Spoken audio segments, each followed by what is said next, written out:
व्यायाम। हम अपनी दिनचर्या का प्रारंभ नित्य कर्मों से निवृत्त होने के बाद व्यायाम से करना चाहिए। और व्यायाम में कुछ हल्के व्यायाम हमें प्रारंभ में करने चाहिए। जैसे मैंने कुछ क्रियाएं करके बताई।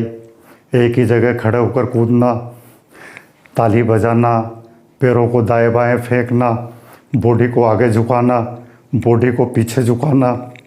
ये क्रियाएं करने के बाद हमारे पूरे शरीर में रक्त संचार तीव्र गति से होने लगता है। और जब शरीर में रक्त संचार तीव्र गति से होता है तो हमारे शरीर के सभी रोग नष्ट हो जाते हैं। हमें अखंड स्वास्थ्य की प्राप्ति होती है। यदि शरीर में रोग नहीं हैं तो रोग कभी नहीं होंगे, और रोग हैं तो वो पूरी तरह से नष्ट हो जाएंगे। यानी हमारी दिनचर्या में नित्य कर्मों के बाद जो सबसे अनिवार्य कार्य है वो है व्यायाम। व्यायाम में हम देशी व्यायाम भी कर सकते हैं, बिल्कुल सरल व्यायाम, दंड बैठक जो बरसों से चली आ रही है, सबसे शुद्ध व्यायाम है। इनके कोई साइड इफ़ेक्ट नहीं है। बस उतनी मात्रा में करना चाहिए जब तक हम आराम से कर सकें, शांति से कर सकें, आनंद से कर सकें। शरीर थकने लगे उसके बाद हमें विश्राम करना चाहिए, शवासन करना चाहिए। सामान्यतया जब हमारी सांस की गति असामान्य होने लगे उस स्थिति में हमें जितने समय व्यायाम किया है कम से कम उसके 25% समय तक बॉडी को रिलैक्स करना चाहिए। हमने मान लो 5 मिनट व्यायाम किया है तो कम से कम 1.25 मिनट हमें शवासन या शरीर को रिलैक्स करने पर ध्यान देना चाहिए। इससे हमारा जो शरीर है वो वापस डबल क्षमता के साथ कार्य करने के लिए तैयार हो जाएगा। व्यायामों में पैदल चलना, दौड़ना, तैरना, ये ऐसे सरल व्यायाम है जिन्हें कोई भी कभी भी कर सकता है। पेड़ पर चढ़ना, साइकिल चलाना, इनके लिए किसी प्रकार की प्रशिक्षक की आवश्यकता नहीं है। इनके कोई साइड इफ़ेक्ट नहीं है, इनकी कोई हानियाँ नहीं है। इनसे केवल और केवल लाभ हैं। आप करिए, और इसके लाभ के लिए नहीं कि आपको एक समय के बाद ये लाभ होंगे, आपको इनको करते ही इनके लाभ तुरंत प्राप्त होना शुरू हो जाएंगे। हम इसके अलावा एक ही जगह बैठे बैठे कई योगिक क्रियाएं हैं जिनको भी हम कर सकते हैं। जैसे अपनी हथेलियों को आपस में रगड़ना, ताली बजाना, अपने हाथों के पॉइंट्स को दबाना। हमारे हाथों में जो नस नाड़ियाँ हैं वो सीधी हमारे मन और मस्तिष्क से जुड़ी हुई है।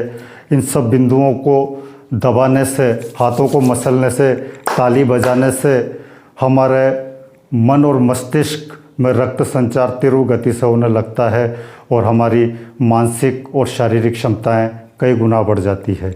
इन क्रियाओं को आप दिन में कभी भी कर सकते हैं, किसी भी समय कर सकते हैं। जब भी आपके शरीर में आलस्य का अनुभव हो, थकान का अनुभव हो, आप इन क्रियाओं को कर सकते हैं।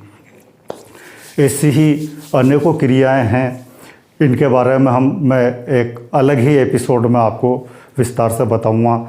जैसे बंध लगाना, जालंधर बंध, उड्डयन बंध, मूल बंध, महाबंध, त्राटक क्रिया, नोली क्रिया। ये क्रियाएं ऐसी हैं जिन्हें अपनी नियमित दिनचर्या में शामिल करने से हम पूरी तरह से रोग मुक्त हो जाते हैं। वहीं अष्टांग योग में जो 8 भाग हैं उनमें यम, नियम, आसन, प्राणायाम, प्रत्याहार, धारणा, ध्यान और समाधि, इन 8 अंगों का हमें अपनी दिनचर्या में नियमित रूप से सम्मिलित करना चाहिए। अष्टांग योग पूर्ण वैज्ञानिक है। इसके 8 भागों में से कम 3 भागों को भी हम अपनी दैनिक दिनचर्या में सम्मिलित कर लेते हैं तो हम हर तरह से तनाव मुक्त हो जाएंगे। समस्याएं, उलझनें, दुख चिंताएं होते हुए भी वो हमें विचलित नहीं कर सकेंगी। हम अपने कार्यों पर अपने ध्यान को केंद्रित कर सकेंगे और अपने कार्यों को निष्पादित कर सकेंगे। अष्टांग योग के प्रत्येक अंग के बारे में अलग वीडियोज़ में मैं विस्तार से बताऊंगा। इसके अलावा जो अष्टांग योग के अलावा अनेक योग पद्धतियां प्रचलित है।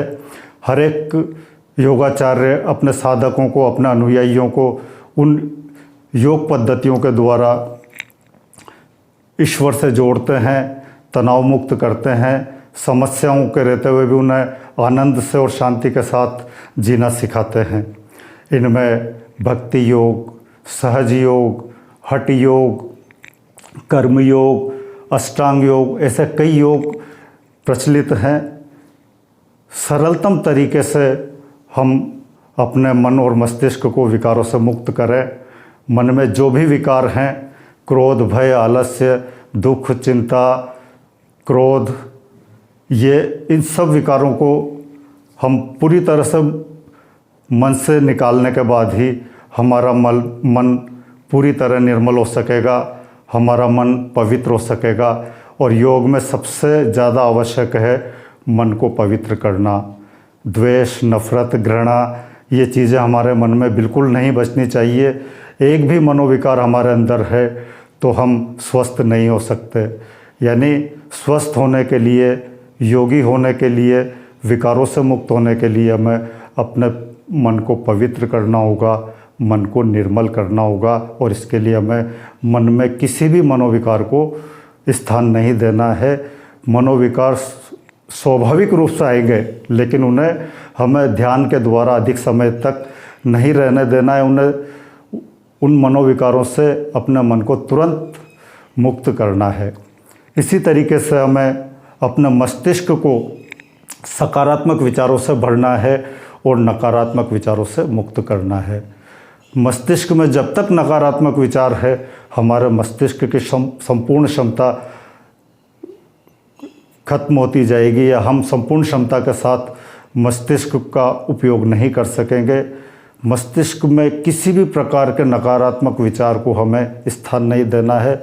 जब मस्तिष्क से नकारात्मक विचार पूरी तरह से नष्ट हो जाएंगे, तभी हमारा मस्तिष्क पूरी ऊर्जा के साथ, पूरी क्षमता के साथ निरोगी होकर कार्य कर सकेगा। हमारे मस्तिष्क की क्षमताएं असीमित हो जाएगी और हम वो कार्य कर सकेंगे जो किसी चमत्कार से कम नहीं। हम विस्तार से संपूर्ण योग दर्शन पर अलग अलग वीडियोज में चर्चा करेंगे। इसके बाद हम आपको संपूर्ण योग दर्शन के अन्य भागों पर अलग अलग वीडियोज में बताएंगे। धन्यवाद।